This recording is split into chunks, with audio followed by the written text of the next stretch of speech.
সুরঞ্জিত সেনগুপ্তর সাবেক এপিএস ওমর ফারুকের গাড়ি চালক আলী আজম খানকে হাজির হতে দুদকের চিঠি। পদ্মা সেতু বাস্তবায়ন ও দুর্নীতির তদন্ত একই সঙ্গে চলবে জানিয়েছে বিশ্বব্যাংক।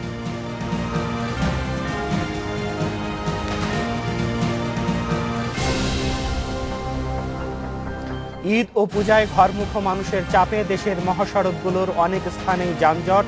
রাজধানীমুখী গরুবাহী ট্রাকের চাপ ভোগান্তিতে যাত্রীরা।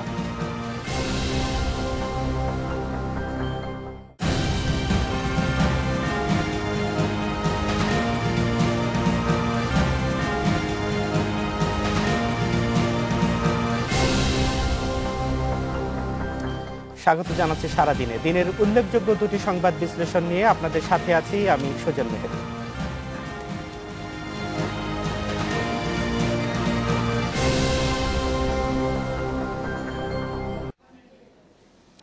দপ্তরবিহীন মন্ত্রী সুরঞ্জিত সেনগুপ্তর সাবেক এপিএস ওমর ফারুকের গাড়ি চালক আলী আজম খানকে জিজ্ঞাসাবাদের জন্য আজ দুদকে হাজির হওয়ার জন্য চিঠি দিয়েছে দুর্নীতি দমন কমিশন। গত বৃহস্পতিবার দুদকে চিঠি দেয়। সবশেষ খবর পাওয়া পর্যন্ত আলী আজম দুদক কার্যালয়ে হাজির হননি। সকালে দুদকের চেয়ারম্যান গোলাম রহমান জানান, গাড়ি চালক আজম যদি দুদকে আসেন তবে তাকে পূর্ণ নিরাপত্তা দেওয়া হবে। তিনি আশা করেন ৭০ লাখ টাকা ঘুষ কেলেঙ্কারি ও রেলের নিয়োগ বাণিজ্যের বিষয়ে আজম অনেক তথ্য দিতে পারবেন। এদিকে সকাল ৯:৩০টার দিকে ডেস্টিনির ব্যবস্থাপনা পরিচালক রফিকুল আমিন এবং চেয়ারম্যান মোহাম্মদ হোসেনকে আজও জিজ্ঞাসাবাদ করা হচ্ছে। এছাড়া অর্থ কেলেঙ্কারির ঘটনায় নকশি নিট কম্পোজিট লিমিটেডের ২ শীর্ষ কর্মকর্তার ও জিজ্ঞাসাবাদ শেষ হয়েছে। জিজ্ঞাসাবাদের জন্য সোনালী ব্যাংক রূপসী বাংলা শাখার সাবেক ব্যবস্থাপক একেএম আজিজুর রহমানকে দুদক কার্যালয়ে আজ জিজ্ঞাসাবাদ করা হয়। যদি সে না আসে, কেউ যদি না আসে বা আমাদের কোনো আদেশ যদি কেউ অমান্য করে, এর জন্য আমাদের আইনে একটা শাস্তির বিধান আছে। সেই শাস্তির বিধান হলো ৩ বছর, ৩ বছরের জেল। ৩ বছরের জেল। সে না এসে এই যে অপরাধ করেছে, সেই ব্যাপারে আমরা আইনানুগ ব্যবস্থা নেব।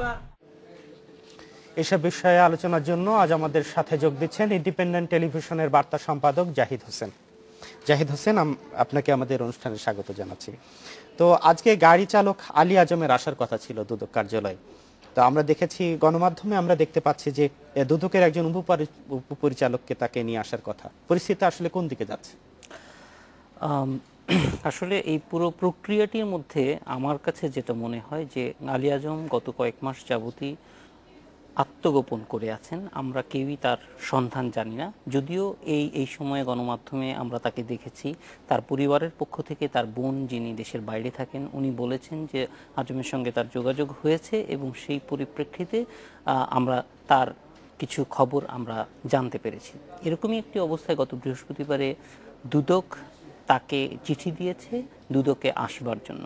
কিন্তু এখানে আমাদের কাছে যেটা মনে হয় যে আলী আজমের সামগ্রিক পরিস্থিতিটা যদি দেখি, যে উনি একজন ড্রাইভার, উনি মন্ত্রীর এপিএসের ড্রাইভার। তো সামাজিক অবস্থা যেটা আছে সেটার পরিপ্রেক্ষিতে উনি যে কথা বলছেন সেগুলি অনেকটাই মন্ত্রীর বিরুদ্ধে যায়। ফলে তার আসলে নিজেকে রক্ষার জন্য এক ধরনের প্রোটেকশন প্রয়োজন হওয়ার কথা। তো দুদক যেভাবে দিচ্ছে যে একটি চিঠি দিয়ে তাকে জানাচ্ছে, আমার কাছে মনে হয় যে প্রক্রিয়াটি যদি আরেকটু দুদকের পক্ষ থেকে তার সঙ্গে সরাসরি যোগাযোগের চেষ্টা করা হয়েছে কিনা সে কথা আমাদের সে ব্যাপারে কোনো তথ্য নেই। যদি সেটা হতো এবং তার পরিবারকে আশ্বস্ত করা হতো তারা নিজেরা গিয়ে আজমকে নিয়ে আসার চেষ্টা করতেন, তাহলে আমার মনে হয় আমাদের কাছে বিষয়টা অনেক বেশি স্পষ্ট হতো। আর আপনি যেই কথাটি বলছেন যে দুদকের একজন উপপরিচালকের সঙ্গে তাকে দেখা গিয়েছে, কিন্তু ওইটার কিন্তু পরবর্তীতে আমরা কোনো ফলো আপ দেখি নাই। সত্যিই দুদকের সঙ্গে আলী আজমের সরাসরি কোনো যোগাযোগ হয়েছে কিনা সেই ব্যাপারে কিন্তু কোনো তথ্য দুদকের পক্ষ থেকেও এখনো পর্যন্ত দেয়া হয়নি এবং আমরাও স্পষ্ট করে এখনো পর্যন্ত জানতে পারিনি। আমরা যতদূর জানি যে দুদক এই মামলার একবার তদন্ত করেছিল এবং বিষয়টি দুদক নিষ্পত্তি করে দিয়েছে। সেখানে যদি আলী আজমের বক্তব্য যদি এর সাথে যোগ হয় তাহলে এই মামলার ক্ষেত্রে নতুন কোনো প্রভাব পড়বে কিনা? মামলা যে কোনো সময় যদি নতুন তথ্য পাওয়া যায়, মামলা আসলে ক্লোজ বলে কোনো বিষয় নেই। কারণ একটা মামলা অনেক দিন আগে পুরোপুরি চার্জশিট দিয়ে দেওয়া হলো অথবা ফাইনাল রিপোর্ট যদি দিয়ে দেওয়া হয়, তারপরেও কিন্তু নতুন তথ্য পেলে ইনভেস্টিগেটিভ অফিসার আবার আদালতের কাছে অনুমতি নিয়ে নতুন করে তদন্ত করতে পারে। সো এই মামলাটার ক্ষেত্রেও আমরা দেখেছি যে এর আগে দুদক প্রাথমিক তদন্তে তারা যে তথ্য প্রমাণ পেয়েছেন তাতে দুদক বলেছিল যে এই ঘটনাটির সঙ্গে মন্ত্রীর কোনো সংশ্লিষ্টতা তারা পাননি।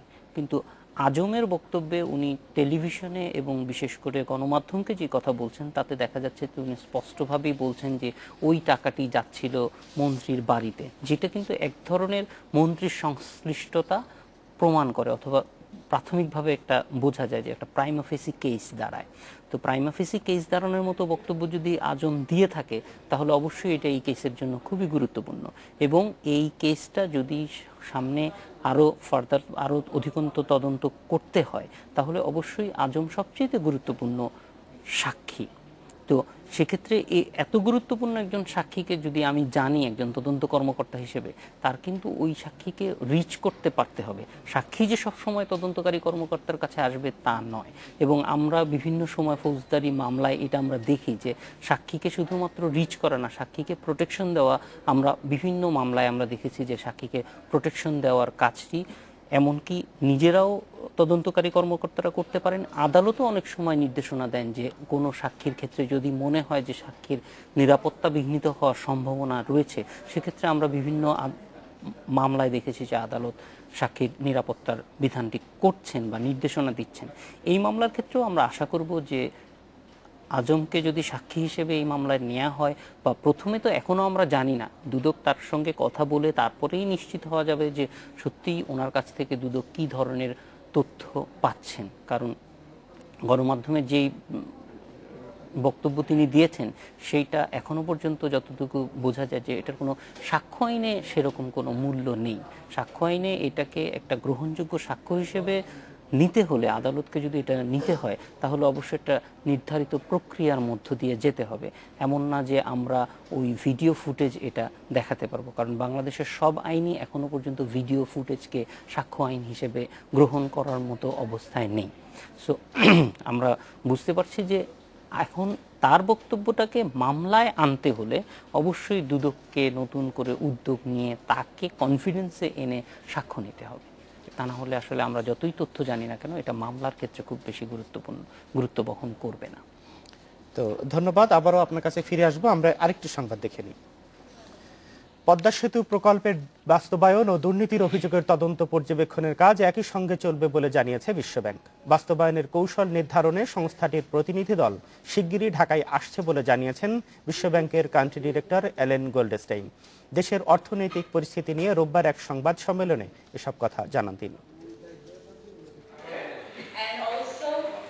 আন্তর্জাতিক মুদ্রা তহবিল, IMF, এশীয় উন্নয়ন ব্যাংক, এডিবির পর দেশের অর্থনৈতিক পরিস্থিতি নিয়ে মতামত তুলে ধরতে বিশ্বব্যাংকের এ সংবাদ সম্মেলন। ব্রিফিংয়ে পদ্মা সেতুর অর্থায়ন বিষয়ে এক প্রশ্নের জবাবে বিশ্বব্যাংকের কান্ট্রি ডিরেক্টর বলেন, প্রকল্পের দুর্নীতির অভিযোগের তদন্ত ও বাস্তবায়নের কৌশল নির্ধারণের কাজ একই সাথেই চলবে। Investigative process, which could last for quite some time, of course, and bridge implementation. দুর্নীতি তদন্ত পর্যবেক্ষণের কাজ ও বাস্তবায়নের কৌশল নির্ধারণ একই সাথে শুরু না হলেও তা চলবে, তবে এর জন্য নির্দিষ্ট তারিখ দিয়ে কাজ করা যাবে না। আমরা আশা করছি দুটি জায়গায় কাজ সমান্তরালভাবে চলবে।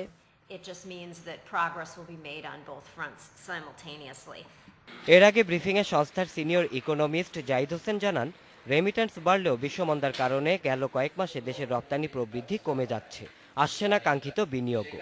তাই চলতি অর্থবছর বাজেটে ঘোষিত 7.2% প্রবৃদ্ধির লক্ষ্যমাত্রা অর্জন সম্ভব নয়। সেক্ষেত্রে তা 6-এর কাছাকাছি হবার পূর্বাভাস করছে বিশ্বব্যাংক। এই 6% প্রবৃদ্ধি যদি অর্জিত হয় তাহলে IMF এর রিসেন্টলি যে ওয়ার্ল্ড ইকোনমিক আউটলুক প্রজেকশনসগুলো বেরিয়েছে, এতে বাংলাদেশের স্থান প্রথম 35টি দেশের মধ্যে হবে। 150টি দেশের মধ্যে যদি আমরা প্রথম 35টি দেশের মধ্যে থাকতে পারি, এটাকে যদি স্বাস্থ্যকর না বলি তাহলে কাকে স্বাস্থ্যকর বলবো? সামনে নির্বাচনকে কেন্দ্র করে রাজনৈতিক অস্থিরতা বেড়ে গেলে তা দেশের প্রবৃদ্ধিকে আরো ক্ষতিগ্রস্ত করবে বলেও আশঙ্কা সংস্থাটি। Shaon Hasnat, independent news, Dhaka. দেখছিলাম বিশ্বব্যাংক নিয়ে প্রতিবেদন। এই ফাঁকে আপনাদের জানিয়ে রাখি যে আমাদের সাথে যোগ দিয়েছেন প্রথম আলোর সহকারী সম্পাদক ফারুক ওয়াসিফ। তো আমাদের সাথে আছেন ফারুক ওয়াসিফ এবং জাহিদ হোসেন। আবারও তাদের সাথে চলে যাচ্ছে আলোচনায়। তো বিশ্বব্যাংক আজকে একটি প্রতিবেদন তারা প্রকাশ করেছেন এবং বাংলাদেশের প্রবৃদ্ধি নিয়ে তারা কথা বলেছেন এবং সেই প্রসঙ্গে ফারুক আসিফ একটি বিষয়ে তারা কথা বলেছেন যে পদ্মা সেতু প্রকল্পের বাস্তবায়নের কাজ এবং দুর্নীতির তদন্ত একসাথে চলবে। তাহলে কি বিষয়টি কি এইরকম যে এর মাঝখানে যদি দুর্নীতি প্রমাণিত হয় তাহলে বিশ্বব্যাংক সেখান থেকে ঋণ প্রত্যাহার করে নিয়ে চলে যাবে?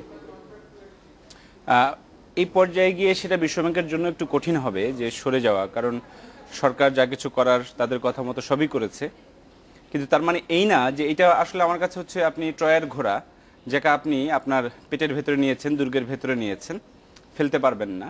ফলে এখান থেকে যে কোনো বড় রকমের সমস্যার উৎপত্তি আগামী নির্বাচন পর্যন্ত সেটার আশঙ্কা থেকে যাচ্ছে। কারণ ইস্যুটা শেষ হয়নি, কোনো বিষয়ে দুর্নীতি কে করেছে, কতটা করেছে বা করেছে কিনা সে বিষয়ে কিন্তু কোনো মীমাংসা হয় নাই। তারা একটা প্রক্রিয়ায় রাজি হয়েছেন যে বিশ্বব্যাংক এই যৌথ তদন্তের সঙ্গে থাকবে, বিশ্বব্যাংক নিজেই তদন্ত করবে। তার মানে হচ্ছে যে আপনি তাদের যে কোনো মুহূর্তে যে কোনো কথা বলবার সুযোগ থাকছে, আপত্তি রাখবার সুযোগ থাকছে এবং বাংলাদেশের সরকার, রাজনৈতিক প্রক্রিয়া, অর্থনৈতিক প্রতিষ্ঠান এবং এই প্রকল্প সেটি নিয়ে অনেক কিছু করবার একটা ক্ষমতা তারা কিন্তু ইতিমধ্যে অর্জন করে ফেলেছে। ফলে বিপদ এবং বিড়ম্বনা এই জনগণের জন্য সেটা যে থেমে গেছে বা সেই আশঙ্কা দূর হয়ে গেছে এটা বলা যাচ্ছে না। ফলে আপনার ওই কথাটার আশঙ্কা রয়ে যাচ্ছে। জাহিদ হোসেন, আপনার কাছে যদি আসি যে বিশ্বব্যাংক তো এর মধ্যে আছে, বিশ্বব্যাংক এর মধ্যে আমরা যতটা বোঝা যাচ্ছে আজকের ইয়েতে যে বিশ্বব্যাংক ঋণ দিতে যাচ্ছে, তো সেখানে মাঝপথে কি বিশ্বব্যাংকের কোনো রকম সরে যাওয়ার কোনো সম্ভাবনা আছে? আমি আসলে অ্যালেন গোল্ডস্টেইনের বক্তব্য থেকে যেটুকু বুঝতে পেরেছি সেটা হচ্ছে যে বিশ্বব্যাংকই কিন্তু প্রথমে বলেছে যে দুর্নীতিতে সম্ভাব্য কারা কারা থাকতে পারে, তাদের বিরুদ্ধে দুর্নীতি প্রমাণ হয় না, কিন্তু তারা কাদেরকে মনে করছে যে একটি দুর্নীতির ষড়যন্ত্রের সঙ্গে থাকতে পারে সেই তালিকা সরকারকে দিয়েছে। তালিকা অনুযায়ী সরকার তাদেরকে ইতিমধ্যেই এই প্রক্রিয়ার বাইরে নিয়ে গেছে। ফলে এখন যদি দুর্নীতিতে কারো বিরুদ্ধে দুর্নীতির অভিযোগ প্রমাণ হয়ও তারা কিন্তু বর্তমানে যে এক্সিকিউশন আছে এটার বাইরেই থাকছেন। ফলে যদি দুর্নীতি প্রমাণ হয় তারপরে একসঙ্গে কাজ করে যেতে কোনো সমস্যা নেই। এবং গোল্ডস্টেইন যেটা বলেছে যে ইতিমধ্যে দুর্নীতির বিষয়টি কাজ শুরু হয়ে গেছে, প্রকল্প বাস্তবায়নের কাজটা হয়তো যে কোনো সময় শুরু হবে, উনি কোনো দিনক্ষণ তারিখ দিয়ে বলতে পারেননি, কিন্তু আমরা বুঝতে পারতেছি যে এটার জন্য বার নাই। অর্থাৎ দুর্নীতির তদন্ত প্রকল্প বাস্তবায়নের জন্য একটি প্রতিবন্ধকতা না, দুটো একই সঙ্গে চলতে পারে। এবং আমি মনে করি যে যদি এমনকি দুর্নীতিতে কারো বিরুদ্ধে দুর্নীতি প্রমাণও হয় তার জন্য প্রকল্প বাস্তবায়ন আসলে কোনোভাবেই বন্ধ থাকতে পারে না। বাংলাদেশের সব মানুষের আশাও হয়তো তাই। বিশ্বব্যাংক এই প্রসঙ্গে আজকে যে বিষয়টি ছিল এবং সেখানে বলেছেন যে প্রবৃদ্ধি নিয়ে একটি কথা বলেছেন, সেখানে বলেছেন যে 6% বেশি হবে না, এজন্য তারা অভ্যন্তরীণ সমস্যাকে দায়ী করেছেন, আমাদের রপ্তানি না হওয়ার বাধাগ্রস্ত, রপ্তানি না হওয়াকে দায়ী করেছেন। আপনি কি মনে করেন? বিশ্বব্যাংক একটা হচ্ছে যে অভ্যন্তরীণ সমস্যার মধ্যেও, অভ্যন্তরীণ সমস্যা বলতে হয়তো তারা দুর্নীতি এবং রাজনৈতিক সংকট ইত্যাদিকে বুঝিয়ে থাকবেন, যেটা তারা তাদের পেপারে করে থাকেন। এই ধরনের সমস্যা নিয়ে দুনিয়া বহু দেশ উন্নতি করেছে, প্রবৃদ্ধি অনেক, এবং বাংলাদেশের যে 6% প্রবৃদ্ধির যে কথা বলা হচ্ছে সেটা কিন্তু ভারত সহ অনেক দেশের তুলনায় কাছাকাছি বা কখনো কখনো সামনে, যেখানে দুনিয়াব্যাপী মন্দা চলছে। এবং দুর্নীতির এইরকম বাস্তবতার ভেতরেই কিন্তু দক্ষিণ কোরিয়া, থাইল্যান্ড তারা কিন্তু প্রবৃদ্ধি থেকে শুরু করে অর্থনৈতিক উন্নতি তারা একেবারে উন্নত দেশের কাতারে চলে যাচ্ছে। ফলে বিশ্বব্যাংক কোনটাকে সমস্যায়িত করছে সেটার পেছনে বিশ্বব্যাংকের একটা রাজনৈতিক দৃষ্টিভঙ্গি থাকে। এবং বাংলাদেশের প্রবৃদ্ধির বিষয়টা সবসময় যে সরকারি পরিকল্পনার বিষয় তাও কিন্তু না, কারণ এখানে অর্থনীতিতে সরকারি উদ্যোগ এবং পৃষ্ঠপোষকতা খুবই কম। সাধারণ মানুষ, উদ্যোক্তা সবসময় যে সরকারি পরিকল্পনার বিষয় তাও কিন্তু না, কারণ এখানে অর্থনীতিতে সরকারি উদ্যোগ এবং পৃষ্ঠপোষকতা খুবই কম।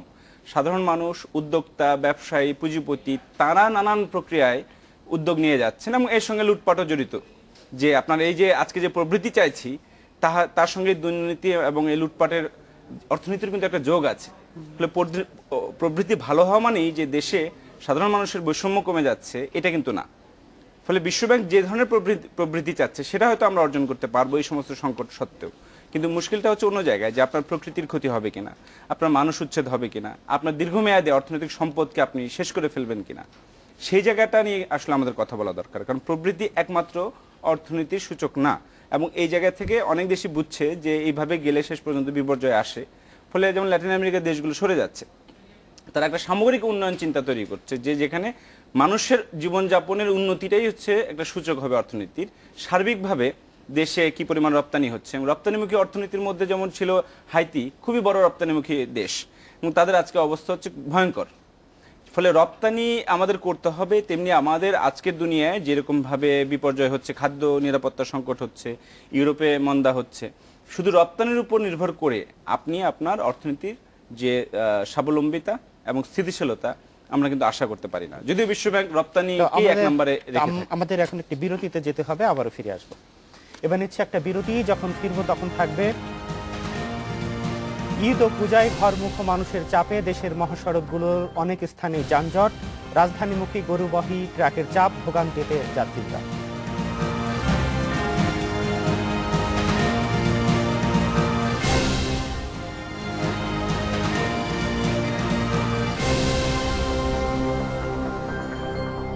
আবারও স্বাগত জানাচ্ছি সারাদিন। ঢাকা চট্টগ্রাম মহাসড়কের কুমিল্লার দাউদকান্দি, চান্দিনা, বুড়িচং ও সদর দক্ষিণ এলাকার ৪৫ কিলোমিটার ধরে ধীর গতিতে চলছে যানবাহন। পুলিশ জানায়, ঈদ ও পূজায় ঘরমুখ মানুষের অতিরিক্ত চাপই এই যানজটের কারণ। তাছাড়া সেতুর উপর দিয়ে গতিসীমা ২০ কিলোমিটার নির্ধারণ করে দেওয়ায় ধীর গতিতে সেতু পার হচ্ছে যানবাহনগুলো।